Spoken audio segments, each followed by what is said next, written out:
Dari depan, 1, 2, 3.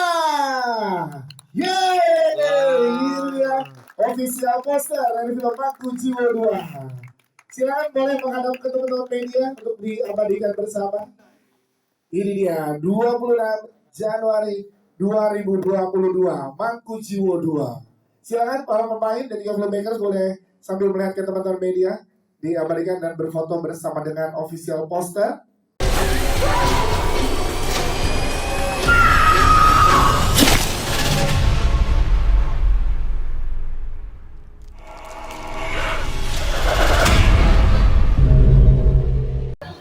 Yasmin tuh sebenarnya dari Mangku Jiwo 1 kayak gitu loh. Karena aku melihat dia punya potensi yang sangat luar biasa. Tapi anak ini selalu aku lihat selalu menjadi second layer di film-film lain. Kayak gitu loh. Nah, kita lihat juga di Mangku Jiwo 1 kan juga belum terlalu kelihatan ya. Betul. Nah, jadi sehingga itu waktu di Mangku Jiwo 1 dia itu aku kasih kesempatan untuk menjadi layer 1 gitu loh. Dimana dia selalu dikasih untuk layer 2, layer 3 gitu. Anak ini punya potensi gitu. Tapi sehingga di Mangku Jiwo potensi dia itu makin makin terkikis, makin tajam dan makin brilian sekali mainnya. Nah, dan dia juga nggak menyiapkan kesempatannya aku kasih kayak gitu. Dan itu juga cukup sangat lama juga meyakinkan produser gitu karena dia belum menjadi kayak main karakter yang sudah pemain-pemain utama yang lainnya kayak gitu. Nah, sedangkan aku sangat suka sekali dengan adrenalin memberi pemain utama baru kayak gitu yang bukan dia lagi kayak gitu. Dan akhirnya ketemu dengan aktor watak ada Jenar Masayu dan Sujiwo Tejo. Betul. Gimana? Nah, itu aku mix kan akhirnya dimana di sini misalnya ada aktor watak Sujiwo Tejo yang mungkin kita bisa anggap dia seorang senior gitu loh dengan permainan seorang junior kan Samin gitu. Karina juga sama yang sudah melalang kita tahu lah dari dulu zaman Warkop gitu ya sampai sekarang masih makin kuat gitu secara permainan aktornya kayak gitu.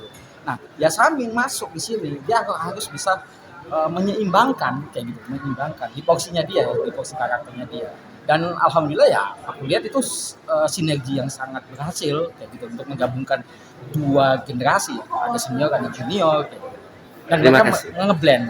Makasih Bang dan sukses. Siap. Nah, Mangku Jiwo ini kenapa ada reference yang peristiwa politik atau cerita politik yang kita coba masukin ke jalan cerita karena based on-nya ini kan Mangku Jiwo ini kayak sekte, organization gitu ya. Sebuah organisasi yang di sisi luarnya baik, sisi dalamnya sebenarnya mereka kriminal kayak gitu. Jadi unsur politik mungkin akan menjadi satu yang sangat bisa mendukung ke ceritanya sehingga akan ada unsur seperti konspirasi, intrik, perebutan kekuasaan kayak gitu. Itu yang membuat kita mengambil unsur politik itu menjadi kayak konflik yang berkesinambungan kayak gitu. Nah, itu digabung lagi dengan unsur-unsur mistik kayak gitu. Nah, ini yang menjadi sesuatu yang sangat menarik gitu, formula baru yang coba kita ajuin di dalam genre horor kayak gitu. Itu sih menurut. Hari ini kita akan diperkenalkan dengan poster ya. Ya. Dan trailer ya? Iya, dan trailer. Kalau mungkin trailer kan kita udah lihat dari teaser yang kemarin. Yes. Kalau dari poster ini saya ngelihat tadi dapat bocorannya ada yang tidak biasa dari film-film Abang gitu kan. Dan kemudian loh, kok filmnya Kinoy kayak gini ya posternya? Bisa dijelaskan, Mas? Ya, karena ini kan sebuah sekte, kembali lagi ini sebuah sekte. Mangku Jiwo adalah sebuah sekte di mana ada seperti rasa kerajaan kayak gitu loh. Di mana pasti ada raja, bagaimana pasti ada tangan kanan, tangan kiri dan siapa korban-korban. Nah, itu. Nah, ini yang kita coba visualkan dari main tema besar kita ini ke dalam bentuk visual poster kan kayak gitu. Jadi kalau kita lihat nanti posternya ya terasa di situ siapa yang rajanya, siapa tangan kanannya, tangan kirinya, dan siapa korban dari semua tingkah lakunya mereka, dan siapa di balik dari si raja itu sendiri. Aku melihat semuanya. Kita bisa bersekutu dengan para gaib. Dijanjikan tentunya adalah cerita yang lebih menarik lagi udah pasti. Ya, horor tentunya, bersimbah darah semua. A lot of intrigue, acting yang gila-gila banget dari semua pemainnya. Wah, saya sih selama syuting aja, pas ngeliatnya aja udah kagum. Nah, itu dia. Makin penasaran seperti apa. Thank you Pak Amrit. Nanti kita ngobrol lagi dengan pertanyaan dari teman-teman media. Kita ke Mas Kino dulu nih. Mas Kino sebagai sutradara, Pak Amrit tadi juga udah sempat bercerita. Dan ini bisa dibilang salah satu syuting yang paling luar biasa yang dijalani oleh teman-teman dari MVP Pictures untuk Mangku Jiwo 2. Seperti apa sih Mas Kino keseruan selama proses panjang syuting sampai dengan selesai editing kemarin? Mas Kino silahkan boleh di-share. Ya, terima kasih buat teman-teman pers yang hadir di hari ini ya. Ini sangat bahagia sekali. Hari ini kita bisa launching trailer dan poster kayak gitu ya. Dan alhamdulillah juga selama pembuatan Mangku Jiwo 2 ini sebenarnya juga ini kita anggap jadi karya pandemi ya Pak Amrit ya. Karena di mana 2 tahun yang harusnya 1 tahun berikutnya dari Mangku Jiwo 1 Mangku Jiwo 2 tapi terhambat ada pandemi gitu ya. Tapi ini menjadi sebuah karya yang proses kreatif selama pandemi kita gitu. Jadi ya pandemi ada manfaatnya kayak gitulah. Dan ini juga masih suasana syuting juga sangat menyenangkan kayak gitu. Dan Mangku Jiwo ini juga bukan ya saat membuatnya juga jadi kayak berdarah-darah juga sih karena itu mungkin gini energi teman-teman yang di sini satu tim kita ya ini jadi makin kompak karena mungkin ini kedua kalinya kan kayak gitu dengan ada beberapa kru yang sama terus ada beberapa kru yang masih baru ya gitu ya tapi di sini kita benar-benar jadi kayak makin kompak gitu ini jadi kayak keluarga besar Mangku Jiwo kayak gitu kita juga jadi merasa diri kita jadi seperti itu gitu loh bukan hanya sekedar kita dapat proyek dari MVP gitu sih terus hanya sekedar mengerjakan tapi ini jadi kayak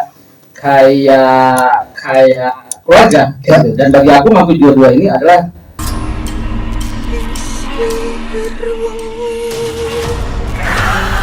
Sudah saatnya kita merebutnya kembali dari tangannya.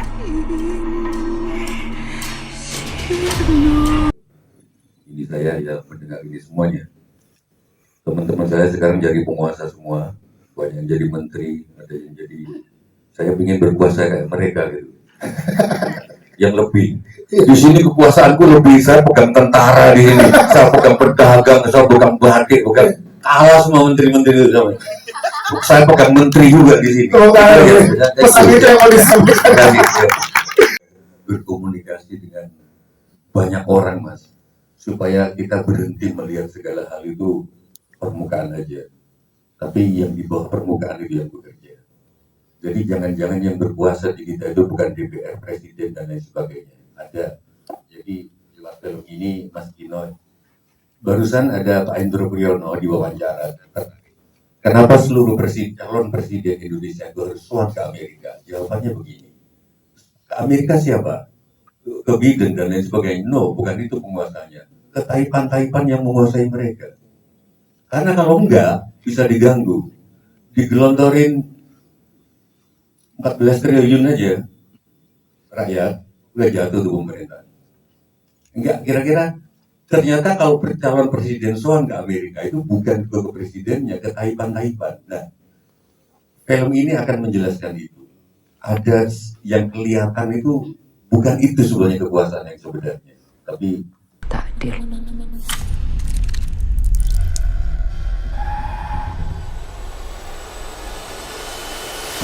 Hanya Kunto Haryo yang tahu cita-cita kita. Sudah mendengar bahwa kita pernah beberapa kali meeting dari pagi sampai sore saya rasa ya. Mungkin sampai malam. Dari siang sampai malam saya rasa 8-9 jam dan itu tidak hanya terjadi sekali dan buat saya sendiri juga Mangku Jiwo 2 ini sebuah naskah yang sangat sulit, sangat sulit. Dan sepanjang pandemi gitu 2020-2021 kurang lebih gitu berkutat dengan kegelapan Brotoseno dan para pengikut atau kolaboratornya gitu itu menjadi sesuatu yang menyesalkan buat saya gitu. Menyambung Kino ya tentang ini adalah sebuah karya pandemi itu saya rasa memang ketika kita pandemi kita menghadapi sebuah semacam angan-angan tentang bahwa dunia memang akan sedang berubah, bahwa kita sedang shifting terhadap sesuatu di mana tatanan-tatanan lama sedang digoyahkan, dibongkar seperti itu. Dan mungkin setelah pandemi atau di ujung sana kita akan melihat sesuatu yang bercahaya, lebih terang dan sebagainya. Tapi sebelum itu kita mesti menyelam ke dalam kegelapan diri kita gitu ya. Dan saya rasa itulah yang sebagai penulis saya kerjakan dengan Mangku Jiwo. Wow. Kita harus tahu setan duluan sebelum kita tahu malaikatnya, kira-kira gitu. Wow. Kalau prosesnya sih seneng ngejalaninnya, ya lebih ke ikhlas. Dan ada yang menarik ya, ada satu scene di mana pas waktu kita ngambil banyak sekali bahasa-bahasa gambar yang udah dirancang sama Bang Gino itu. Nanti pas ini keluar, pas Mangku Jiwo 2 keluar, perhatiin deh di setiap detail properti yang ditaruh di dalam set, di setiap gerakan kamera yang ada di dalam si film ini ada artinya, dan itu mungkin kalau dikait-kaitin ke real life pasti relatable, dan kita akan mengenal oh ini ngebahas tentang kayak gitu. Oke, jadi pesannya juga banyak yang diberikan juga di sini. Ini penyempurnaannya nggak cuma dari peran dari pemain ya, tapi juga semua gerak kamera, props yang ada dan lain-lain ya. Jadi bahkan ada satu scene, yuk jangan deket-deket sini, sangkar burungnya itu ada. Nah itu harus dicari tahu ini artinya maksudnya apa ya ini. Dan untuk pemain jadinya mempermudah untuk pengembangan karakter ya. Simbol-simbol itu tuh yang menarik. Oke, siap.